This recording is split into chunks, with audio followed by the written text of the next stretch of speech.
So now we discuss about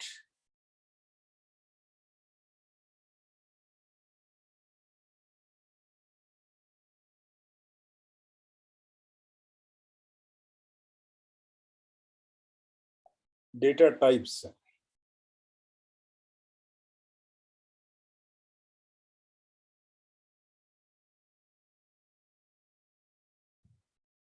So there are different types of data sets. The first one is records, like data matrix. So you have features and you have some values for those features. So it is a tabular data most of the times. Each instance is a record. Each row is a record in the table. So you can see examples of document data and transaction data. All these things are called records. Means they don't have connections between different records. Each record is independent. Then second type of graph means there are connections between objects, whether this is connected to other object or not, like that. See, examples are World Wide Web. So web can be represented with a graphical structure like inbound links to that web page and outbound links. Then similarly, the bonds between different molecules. So those can also be represented with graphs. The last one is the ordered. So which one comes first, which instance comes first, which is the second, third, like that. Spatial data.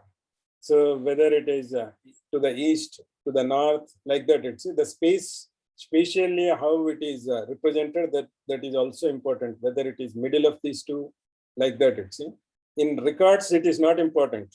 You may take the third record as you can just reorder them, it won't change much. But in spatial, you cannot reorder them. This where it is located, that is also important. Then it is called spatial data. Then temporal data. So which time it exists. So if you see that stock market, something like that, you see what was the stock market value day for yesterday, today, that sequence is important. That time is important, then it is called temporal data. Then sequential data, whether it comes first or second, third. Say if algorithm is there are steps 1, 2, 3, 4. So those steps to be maintained always. So each step becomes one object for us. But between objects, the sequence is also important. Then the data which consists of those objects, where sequence of objects is important, then that is called sequential data. The last one is genetic sequence data. So it is mostly which gene comes and leads to other gene. So one leads to other after changes. Then that type of data is called genetic sequence data. So it itself will change here. Earlier sequential data, only sequence is important. But one gene itself will modify to other gene. Record data is simple to see. It is just like a table. Then you have records. Then objects and features and feature values. Data that consists of a collection of records, each of which consists of a fixed set of attributes. Here you have, for each instance, same number of attributes you have here. Means record is nothing but a tabular data. It will have same number of features for each object. Then it can be represented with the data matrix. If data objects have the same fixed set of numeric attributes, then the data objects can be thought of as points in a multi-dimensional space. So like 4 dimensions, 5 dimensions is there, 4 dimensions, here we find 5 dimensions in the given matrix. So it can be seen as a 5-dimensional data. Such a data set can be represented by an n by n matrix where there are m rows, means m objects, 1 for each object, and n columns, 1 for each attribute. Then coming to the document data, only we will see that each word will take how many times that word is appearing in that document. This is called document data. So each document becomes a term vector. Each term is a component of the vector. So the value of each component is the number of times the corresponding term occurs in the document. So this is nothing but what they do is documents, they represent as vectors.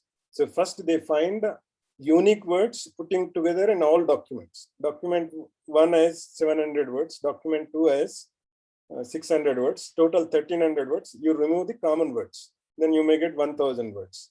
When document 3 added another new words, 100, then it becomes 1100. So 1100 words will represent as features here.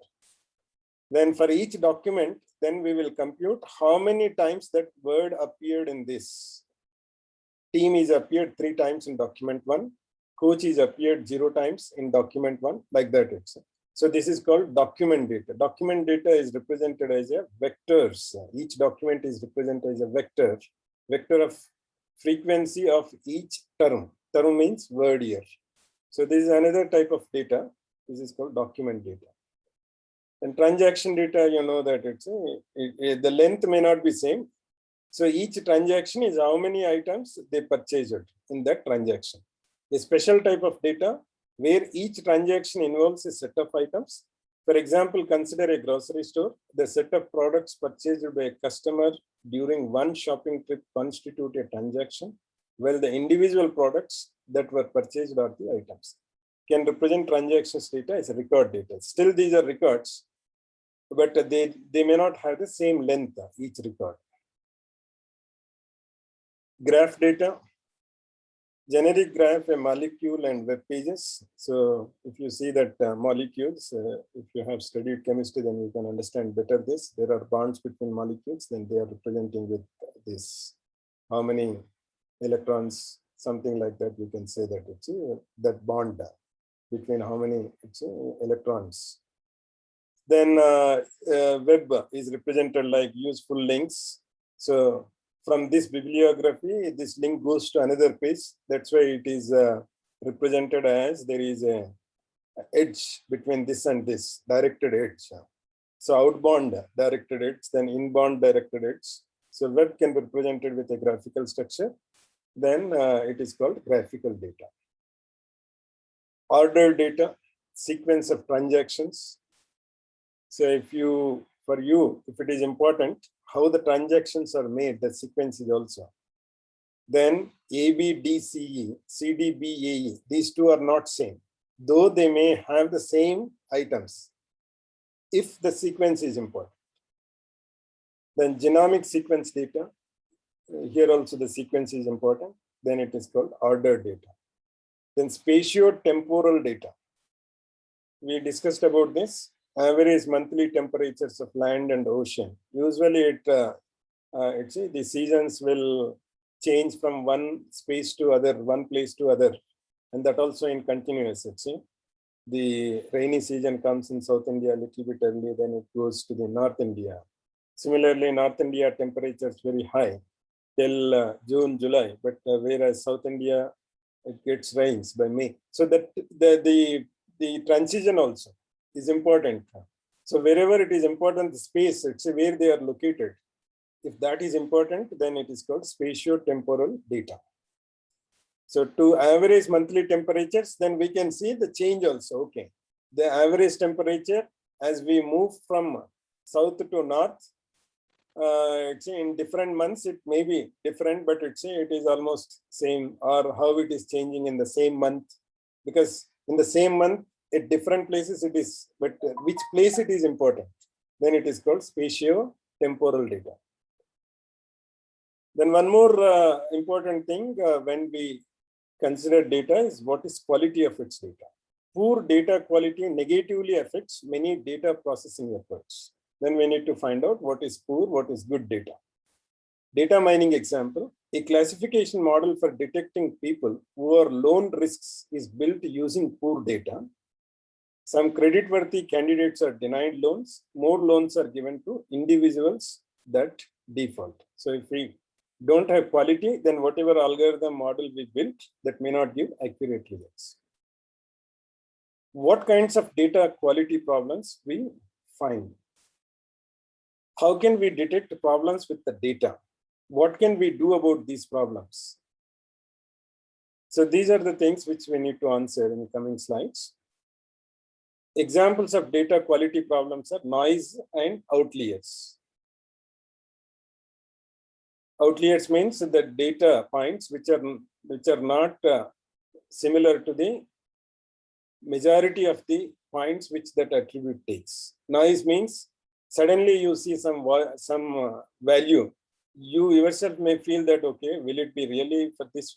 Suppose it's say when people are getting or recording the heights of different persons, if suddenly comes 3 meters height, then that becomes noise. We know that it's no possibility that a person height is 3 meters.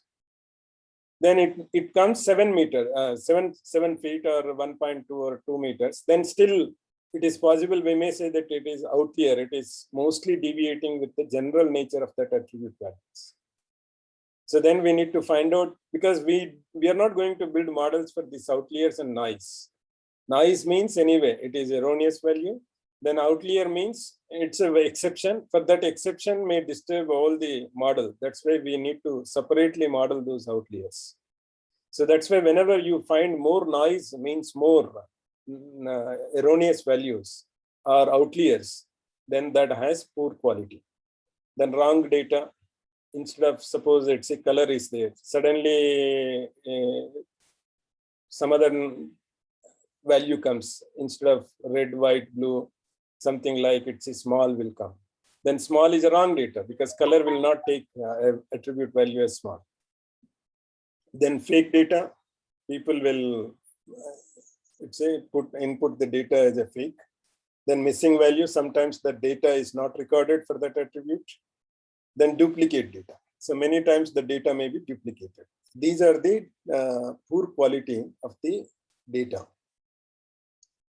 For objects, noise is an extraneous object. It is not belongs to that values. It is something like not belongs to that. For attributes, noise refers to modification of original values. Example, distortion of a person's voice when talking on a poor phone and snow on television screen. The figures below show two sine waves of the same magnitude and different frequencies. The waves combined and the two sine waves with random noise. So mostly it is electronic background people should understand this actually. So what is noise in waves? So this is one example, such example here. Outliers are data objects with characteristics that are considerably different than most of the other data objects in the data set. Then case 1, outliers are noise that interferes with the data analysis. Then it may be noise, the value shouldn't be there, people put that value by false measuring or whatever that. Case 2, outliers are the goal of our analysis, credit card fraud intrusion detection. In some models, we are not interested, let's say exceptional cases, those outliers, but in some models, those outliers are itself is important for us. Credit card fraud is outlier. Most of the 99% people don't do this fraud, only 1% will do. Those 1% will become outliers, but our whole analysis is to find out those fraudsters. So here outliers is important. Noise is not important at any time, but outliers may be important for some modeling. Then how missing values disturb the quality? Reasons for missing values. Information is not collected. People decline to give their age and weight. That's why that is not recorded when people are getting or recording the data for persons. Attributes may not be applicable to all cases. So annual income is not applicable to children. So when we are collecting data of a village, then if we have an income column, then if children are there, this income is not applicable. That's why that comes as a missing value there. Then handling missing values. How do we handle the missing values? Eliminate data objects or variables. So for which objects you have missing values, just remove those objects. And for which variable you have missing values, remove those variables or features. Estimate missing values, another method is. Then example, time series of temperature. Then you take the next day temperature, before day temperature, take the average of that. Then census results. Then you have 1980 census results, 2010 census results. Then if you don't know what is 1990, if that is missing, then take average of 1980 and 2000. Ignore the missing values. Ignore the missing value during analysis. When you are doing analysis, then you might have put these values, but don't consider them to analysis purpose. So this is one thing which we should remember. Even though we handle missing values by imputation, we compute some values like this, estimate and put those values. But when we are doing those analysis, we should put aside those objects. Those objects not to be considered for analysis purpose.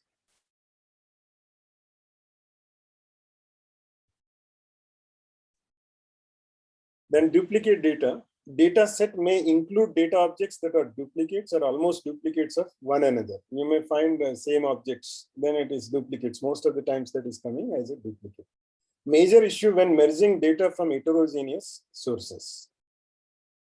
Then different sources that also in different heterogeneous.